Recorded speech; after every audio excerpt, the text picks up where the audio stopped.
Almighty God, we humbly stand in your presence to thank you for the private sectors, the non-government organizations, and other related offices you have brought upon us.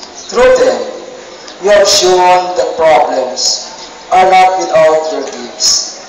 Through them, inspire us so that we learn to work together hand in hand, to work in peace and harmony, to forgive personalities, and to always bear in mind the task you have given us, which is for the common good, through decisive and timely action.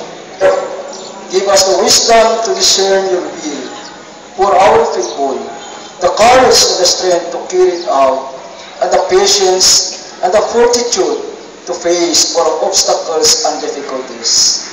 Teach us, Lord, not only be just but merciful, for justice without mercy can be unbearable.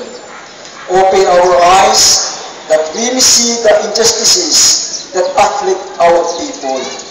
Open our ears so we hear the cries of those who call for help.